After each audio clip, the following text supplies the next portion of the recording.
प्रणाम हो सबको। नमस्कार। आज बहुत ही संक्षेप में हम प्रजातंत्र के स्तंभों की बात करेंगे। ये भारतवर्ष प्रजातंत्र का देश है, डेमोक्रेसी है, और इस डेमोक्रेसी में वे चार स्तंभ कौन हैं और आपको पता है, बहुत लोगों को पता है, कुछ को नहीं पता होगा कि जो प्रजातंत्र है वो चार स्तंभों पर टिका है। तो वे स्तंभ कौन कौन से हैं? जो जानते भी हैं उनको मैं दोबारा याद दिला इसलिए रहा हूँ कि वो फिर से सोचें, इस दृष्टि से सोचें, क्यों मैं कह रहा हूँ कि वो पुनः सोचें, क्योंकि आखिर डेमोक्रेसी में, प्रजातंत्र में सफल होने के लिए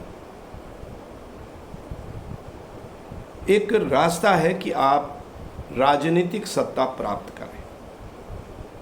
चाहे परिवार हो, चाहे आपका समाज हो, राजनीतिक सत्ता प्राप्त करने के लिए सभी कोशिश करते हैं। प्रजातंत्र में राजनीतिक सत्ता मिलती है, सभी जानते हैं, एडल्ट फ्रेंचाइजी, वयस्क मताधिकार। इससे प्रजातंत्र में सत्ता प्राप्त होती है, शक्ति प्राप्त होती है, और आप जो भी इस सत्ता को प्राप्त करते हैं वे सक्षम होते हैं समाज में कुछ काम करने के लिए, अधिकृत हो जाते हैं डेमोक्रेटिक पैटर्न। अब सत्ता प्राप्ति के लिए विभिन्न दल, जो राजनीतिक पार्टियां होती हैं, वो कोशिश करती हैं और अपने अपने तरह से प्रयत्न करके सत्ता प्राप्ति की कोशिश करते हुए सत्ता प्राप्त भी करती हैं। अनेक सत्ता प्राप्त नहीं कर पाते। इसमें जो चार स्तंभ हैं, इसमें एक का इलेक्शन होता है, चुनाव होता है, जिसका नाम है विधायिका। विधायिका जिससे नेता, एमएलए, एमपी बनते हैं, और एमएलए, एमपी बनने के, एमएलसी बनते हैं, बनने के बाद उसी में एक प्रक्रिया होती है जिससे विधानसभाएं गठित होती हैं और लोकसभा गठित होती है, राज्यसभा गठित होती है, विधान परिषदें गठित होती हैं।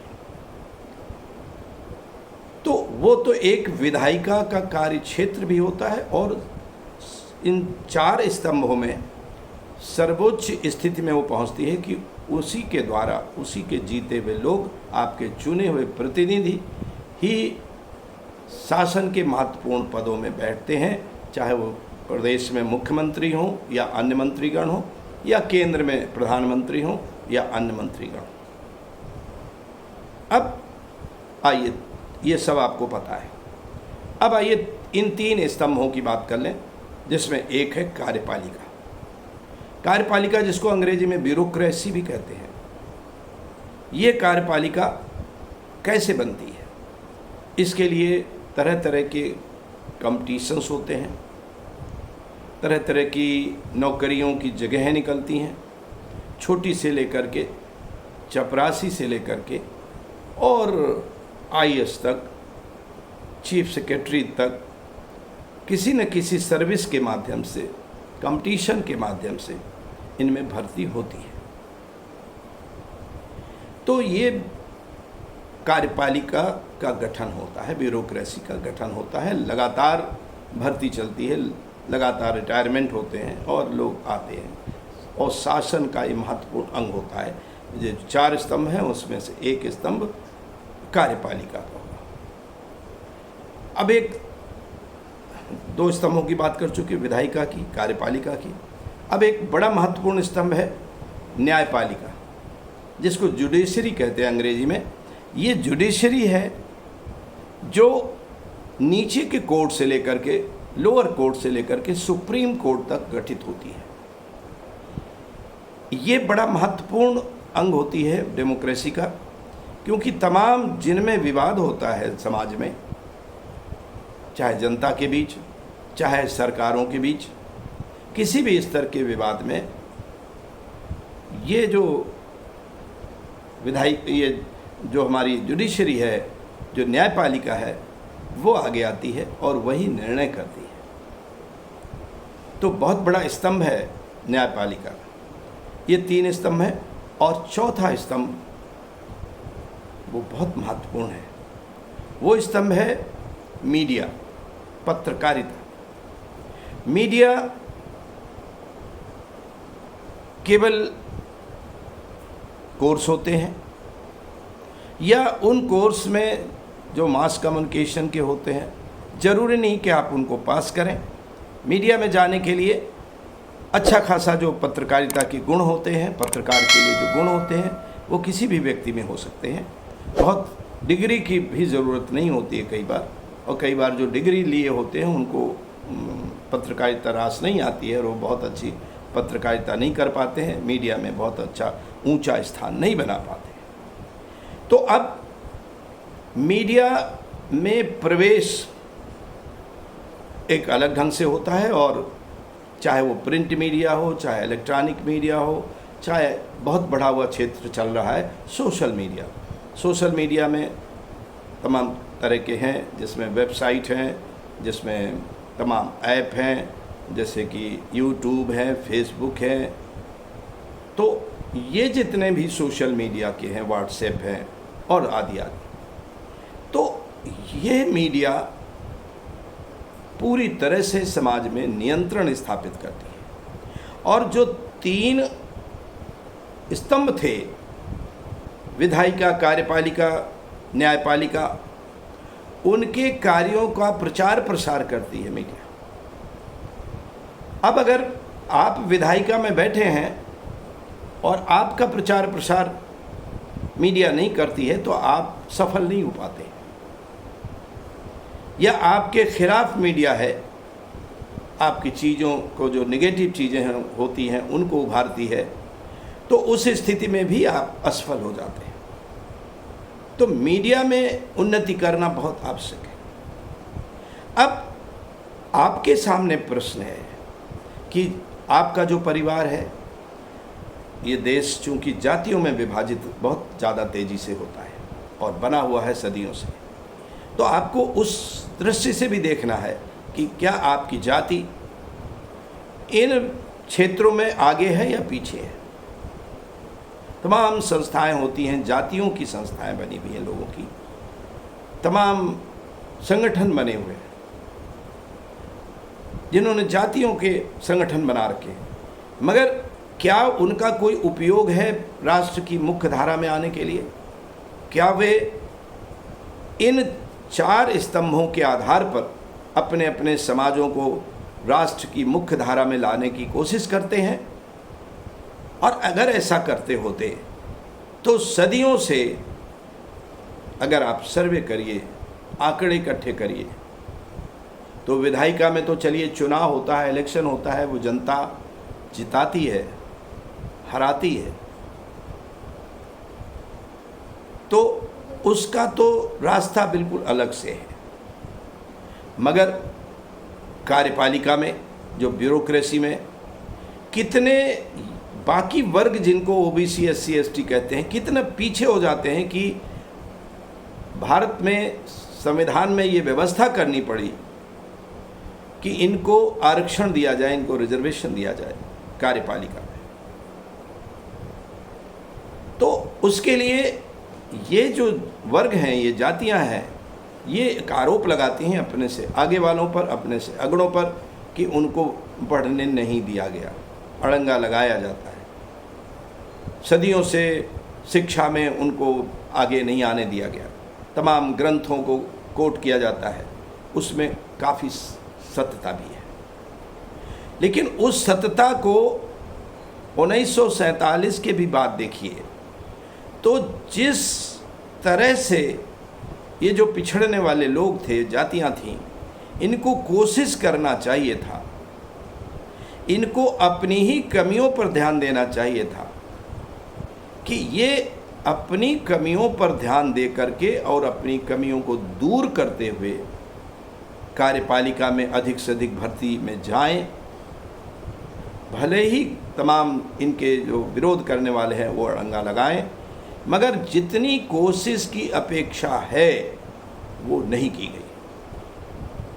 डॉक्टर अम्बेडकर इस देश में आए और उन्होंने शिक्षा को मुख्य हथियार माना, लेकिन अनुसूचित जाति जनजाति खास रूप से इन लोगों में शिक्षा के प्रति वो ललक नहीं है जो अम्बेडकर ने दिखानी चाहिए थी, कि उन्होंने अपेक्षा की थी कि शिक्षा के क्षेत्र में अधिक से अधिक बढ़ना है तुमको। उन परिवारों में वो जिजीविषा नहीं है कि शिक्षा के क्षेत्र में बढ़ करके आगे काम करना है। वो भटक करके कहीं नशे के काम कर रहे हैं, कहीं नशा कर रहे हैं, कहीं और छोटे छोटे कामों में लगे रहते हैं। तो कमी किसकी हुई? कमी तो इनकी भी है जो पिछड़ जाता है। पिछड़ जाने वाले अगर अपनी कमी दूर करने लगे तो दौड़ में उनको आगे बढ़ने से कोई रोक नहीं सकता है। तो ये अपना समझते हुए कि कार्यपालिका में बढ़ने के लिए क्या क्या प्रयत्न करने होते हैं, क्या क्या कंपटीशन देना होता है, कैसे कैसे हमको आगे बढ़ना है, या उसके पहले जो प्राइमरी शिक्षा है, जो माध्यमिक शिक्षा है, जो उच्च शिक्षा है, उसके लिए हमें चाहे घर के खर्चे और कम करने पड़े, मगर हमें उन क्षेत्रों में जाते हुए और कार्यपालिका में स्थान बनाना है। इसी प्रकार न्यायपालिका के लिए जिस तरह की कोशिश की आवश्यकता है वो इन समाजों में कम होती है या बहुत कम होती है, ना के बराबर होती है। और होता यह है कि तमाम ऐसी व्यवस्थाएं भी होती हैं जिनकी वजह से उन कंपटीशन को जो हर जुडिशरी है वहाँ मौका नहीं मिलता है, अवसर नहीं मिलता है। देश के सर्वांगीण विकास के लिए मेरा निवेदन होता है, हर महत्वपूर्ण व्यक्तियों से, जो देश के महत्वपूर्ण व्यक्ति हैं, कि वे समग्र विकास के लिए कोशिश करते हुए ये ध्यान दें कि देश का हर वर्ग, हर जाति, हर समुदाय वो किस तरह से प्रविष्ट होकर के राष्ट्र को आगे बढ़ाने में योगदान दे सकता है, ये कोशिश की जानी चाहिए। तो वो न्यायपालिका में भी भागीदारी सुनिश्चित कर सकता है और उसके लिए सरकारों को चाहिए कि वे उसको अवसर दें, क्योंकि जब सभी क्षेत्र के लोग आएंगे, सभी वर्ग और जाति के लोग आएंगे तो राष्ट्र का विकास होता है। अब एक महत्वपूर्ण क्षेत्र है मीडिया का। मीडिया में तो कोई इस तरह के कॉम्पिटिशन्स भी नहीं होते। मीडिया में प्रिंट मीडिया इस्टेब्लिश करना है तो अखबार, मैगज़ीन और तमाम जो उसके मालिक होते हैं वो धन के आधार पर, बहुत ही आर्थिक समृद्धि के आधार पर ये अखबार या इलेक्ट्रॉनिक मीडिया, न्यूज़ चैनल या डेडिकेशनल, डिवोशनल, कोई भी इलेक्ट्रॉनिक चैनल या सोशल मीडिया के हाउसेस, इसके लिए दोषी ये भी हैं इनके जो वर्गों के जो आर्थिक संपन्न लोग हैं, वे धन नहीं लगाते हैं। वे न प्रिंट मीडिया में आना चाहते हैं, न इलेक्ट्रॉनिक मीडिया में आना चाहते हैं। मैंने बहुत बड़े बड़े धन्ना सेठों को देखा है जो इन वर्गों से आते हैं, ओबीसी, एससी, एसटी। वे अपना धन पता नहीं किन किन क्षेत्रों में लगा देंगे, मगर मीडिया सृजन में कतई ध्यान नहीं देंगे। अगर वो स्वयं मीडिया हाउस बनाते हैं तो इससे जो समाज का नीचे पड़ा हुआ वर्ग है वो भी आगे बढ़ने की सोच सकता है और राष्ट्र की मुख्य धारा में पहुंच सकता है। जब उस तरह के घराने आप बनाएंगे नहीं तो इतनी कम जगहें होती हैं कि वहाँ पर आपके जो लोग हैं जिनके लिए आप बात करते हैं कि हम इस जाति के हैं, हम इस जाति के हैं, हम इस जाति के हैं, मगर उनके लिए आप कुछ नहीं करते हैं। आपको इतना धन मिला है, आपकी आर्थिक स्थिति इतनी अच्छी है, तो मीडिया हाउस मगर आप नहीं बनाते। अगर मीडिया हाउस बनाए तो आप समाज सेवा कर सकते हैं, आप एक स्तंभ को मजबूत कर सकते हैं जो चतुर्थ स्तंभ है। चतुर्थ स्तंभ में अधिक से अधिक लोगों का प्रवेश करा सकते हैं। आप अपने अपने मीडिया हाउस तो बनाएं, और इन समाजों के जो युवा हैं वे खेती किसानी में लगे रहेंगे, अन्य व्यवसाय में, छोटे छोटे धंधों में लगे रहेंगे, नौकरी की तलाश करते रहेंगे, लेकिन ये जागरूकता नहीं है कि वे मीडिया में जाने की कोशिश करें या मीडिया में जाने की सोचें भी। चंद लोग जिनको उंगली में गिना जा सकता है वही मीडिया में जाने की सोचते हैं, और उनमें काफ़ी लोग कुछ ऐसे भी होते हैं जो सफल भी होते हैं। लेकिन जब दौड़ में भाग नहीं लेंगे, आप दौड़ेंगे ही नहीं, तो सफल कहाँ से? तो जो मीडिया की दौड़ है उसमें आप खुद सर्वे करके देखिए कि ये जितने भी वर्ग हैं जो पिछड़े कहे जाते हैं, ओबीसी हों, चाहे एसटी हों, चाहे एससी हों, इनमें मीडिया में जाने वालों की संख्या बिल्कुल नहीं है। तो क्यों नहीं जाते हैं?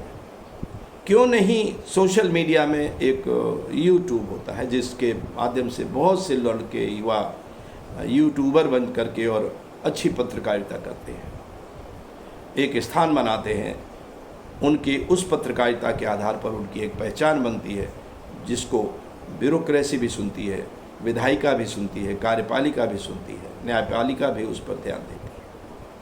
मगर ये जो बहुसंख्यक समाज है यहाँ का, ये जो 50% से अधिक अपने को ओबीसी कहता है, एससी फिर 20-22% एसटी है, ये दोनों मिला करके, तो ये लोग अगर मुख्य धारा में नहीं आते हैं राष्ट्र की, तो पूरा राष्ट्र का विकास नहीं हो पाता है। कल्पना करिए कि राष्ट्र का अगर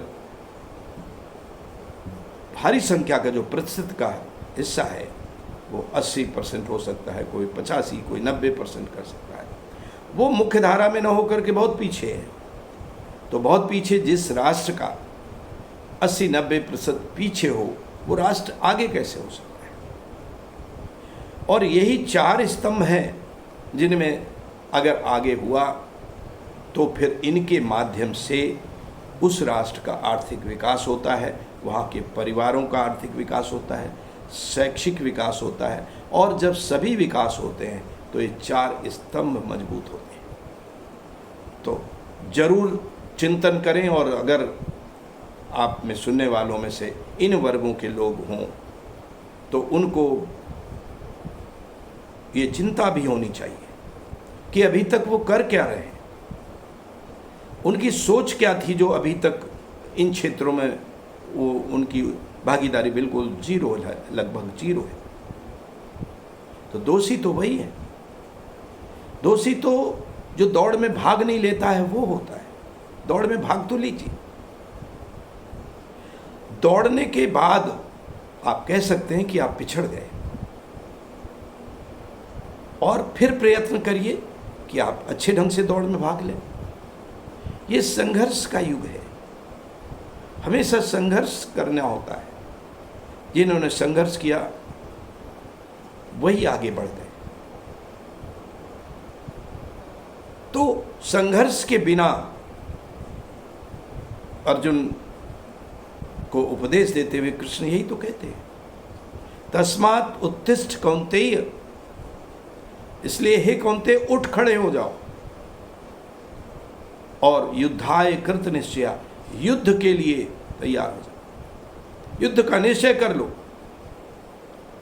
वो महाभारत में जो युद्ध आरंभ हो रहा था उसमें उनका यही कर्म मार्ग का ज्ञान है, यही मैं आपको दे रहा हूँ। बौद्धिक आश्रम में कर्म मार्ग और ज्ञान मार्ग पर हम बहुत बल देते हैं, बहुत बल देते हैं, इसलिए कि आप इसको करें। और ये धर्म के मार्ग हैं। आप आस्था बहुत मानते हैं या आप हो सकता है नास्तिक हो, दोनों स्थितियों में कर्म मार्ग तो दोनों के लिए है।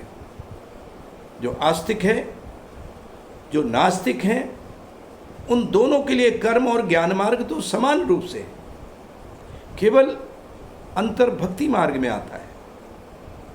नास्तिक आस्तिक की जो वैमनस्यता है, दूरी है, वो भक्ति मार्ग को लेकर के। मगर कर्म मार्ग और ज्ञान मार्ग में ये समान रूप से है। कर्म नहीं करोगे, ज्ञान मार्ग में आगे नहीं बढ़ोगे, तो न व्यक्तिगत रूप से आप बढ़ोगे, ना आपका परिवार बढ़ेगा, ना आपका समाज बढ़ेगा, ना आपका देश बढ़ेगा, ना राष्ट्र बढ़ेगा। और राष्ट्र अगर नहीं बढ़ेगा तो इसी तरह के बाकी अगर राष्ट्र हो जाएं तो पूरा विश्व नहीं बढ़ेगा, पूरा संसार पिछड़ जाएगा। मेरी शुभकामना है कि ये जो 4 स्तंभ की चर्चा मैंने आरंभ की थी, इन 4 स्तंभों को आपको थामना है। ये 4 स्तंभ आपके लिए बहुत ज़रूरी है। और जो ये एक आपको गलतफहमी होती है कि केवल विधायिका से आप मंत्री से लेकर के शुरू में जो एमएलए एमपी से लेकर के और मंत्री और मुख्यमंत्री और प्रधानमंत्री बन जाएंगे, ये संख्या बल के आधार पर तमाम लोगों को ये गलतफहमी होती है कि उनकी सरकारें मरेंगी, संख्या तो उनकी ज़्यादा है। तमाम जो राजनेता हैं ये आंकड़े करते रहते हैं कि मेरी जाति की इतनी संख्या है, मेरी जाति की इतनी संख्या है, और उस आधार पर ये अपने गणित बैठाते रहते हैं। जी नहीं, प्रजातंत्र इतना हल्का चैप्टर नहीं है कि केवल संख्या हो और आप सत्ता में काबिज हो जाए, ऐसा नहीं होता। सत्ता में वो भी होता है जो ब्यूरोक्रेसी में होता है, सत्ता में वो भी होता है जो मीडिया में होता है, सत्ता में वो भी होता है जो न्यायपालिका के व्यक्ति होता है। ये सत्ता के चारों अंग हैं। तो 3 अंग तो ऐसे हैं जिनमें चुनाव नहीं होता है, इलेक्शन नहीं होता है, सिलेक्शन तो होते हैं, सिलेक्शन होते हैं। तो सिलेक्शन के लिए आप पात्र बनिए, योग्य बनिए। उन क्षेत्रों में जो प्रशिक्षण की आवश्यकता है उन प्रशिक्षणों को लीजिए, अपने परिवार के लिए, अपने समाज के लिए और इस राष्ट्र के लिए, राष्ट्र सेवा के लिए। अगर ये आप नहीं करते हैं तो आप कृतज्ञ हैं, आप दोषी। ये सारा दोष आपका है।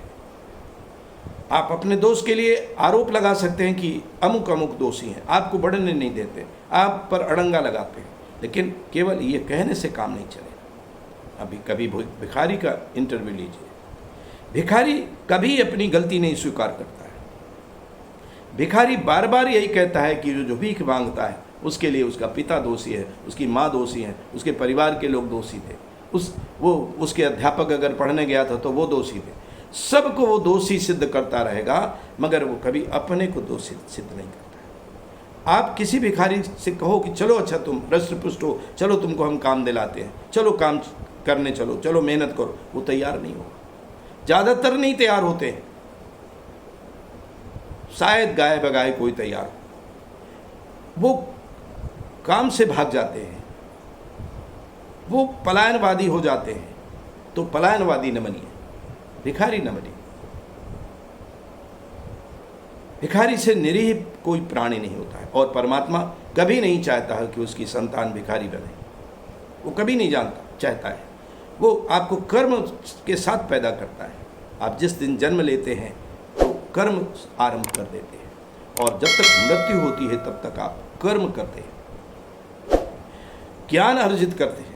वो जो बच्चा है भले ही किसी विद्यालय में नहीं गया है, अभी वो बहुत नन्हा है, अभी कुछ महीने का है, कुछ माह का बच्चा है, फिर कुछ वर्ष का बच्चा होगा, मगर उसके अंदर ज्ञान इतना आ जाता है, बिना पुस्तक पढ़े ज्ञान आ जाता है। वो वातावरण से सीखता है, वो परमात्मा का पुत्र है। मेरी शुभकामना है कि आप परमात्मा के स्वयं पुत्र हैं। नास्तिक हैं तो भी प्रकृति के पुत्र तो हैं ही। तो अगर प्रकृति के पुत्र हैं, परमात्मा के पुत्र हैं, इन शब्दों पर न जाइए। आप श्रम करिए, परिश्रम करिए, आप पूरी तरह से तत्पर हो जाइए कि आपको राष्ट्र की मुख्य धारा में आकर इन 4 स्तंभों को मजबूत करना है, और स्वयं भी आपको मजबूत होना है। एवमस्तु, एवमस्तु। शुभकामना। अहम ब्रह्मास्मि, अहम ब्रह्मास्मि।